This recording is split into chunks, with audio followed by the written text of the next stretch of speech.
Hello friend, good morning. तो आज है रक्षाबंधन और आप सभी को रक्षाबंधन की ढेर सारी शुभकामनाएं और बधाई। और मैं भी सुबह उठ के रेडी हो गई हूँ, जल्दी नहा धोकर पूजा करके। मैंने यहाँ पे गर्मा गर्म चाय बनने के लिए रख दी थी और दूसरी तरफ मैंने सेवैयाँ बना ली थी भगवान जी को भोग लगाने के लिए, क्योंकि आज मुझे जाना है। और मेरी सेवैयाँ बनकर हो गई थी रेडी। तो सबसे पहले मैंने इनको मंदिर में रख के भगवान जी को खिलाया। उसके बाद फिर हम लोगों ने अपनी चाय जानी और हम लोग यहाँ पर बैठ के चाय पीने लगे। फिर मैंने बाहर देखा तो बहुत तेज़ बारिश हो रही थी, तो हम तैयार बैठे थे जाने के लिए, लेकिन बारिश खुल ही नहीं रही थी। फाइनली फिर 11:30 बजे जब बारिश बंद हुई तो हम लोग तैयार हुए और फिर हम निकले घर से जाने के लिए। रास्ते में जब देखा तो बहुत तेज़ बादल था, ऐसा लगता था बारिश अभी आ जाएगी, लेकिन आई नहीं। हम लोग पहुँच गए। फिर हम पहुँच गए ससुराल। सबसे पहले सासू माँ के पैर छुए, आशीर्वाद लिया उनसे, फिर उनके गले मिले, क्योंकि बहुत दिन बाद हम 4-5 महीने बाद उनसे मिले थे। ये देखो अपने दादू के साथ कैसे खेल रहा था, यहाँ पे मस्ती कर रहा था।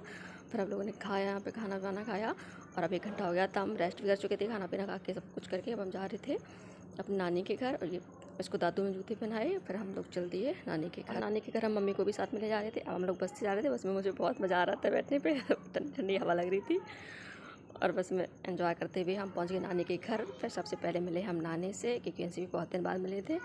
फिर मैं यहाँ पर मिली अपनी मामी से, ये मेरी बड़ी मामी है। उसके बाद मिले भाभी से। सबसे मिलने के बाद फिर हम मिले अपने फिर हम मिले अपने चीकू से। ये मुझे अभी तक नहीं भूला था और कैसे मुझे देख रहा था, मेरी गोदी में आराम से लेटा था। उसके बाद उन्नति और अम्मू दोनों दीदी इसका रक्षाबंधन करने लगी थी, इसकी राखी बांध रही थी। देखो वो राखी जल रही थी तो कितना खुश हो रहा था, बांध नहीं दे रहा था किसी को भी ये। उसके बाद फिर खुशी आ गई हम दोनों को राखी बांधने के लिए। फिर उसने मेरे और सौरभ को दोनों को राखी बांधी, मिठाई खिलाई, हम लोगों की यादें उतारी। बहुत मज़ा आ रहा था। और मैं अपने ब्लॉग को यहीं करती हूँ ख़त्म। अच्छा लगे तो लाइक और कमेंट जरूर करना। Thank you.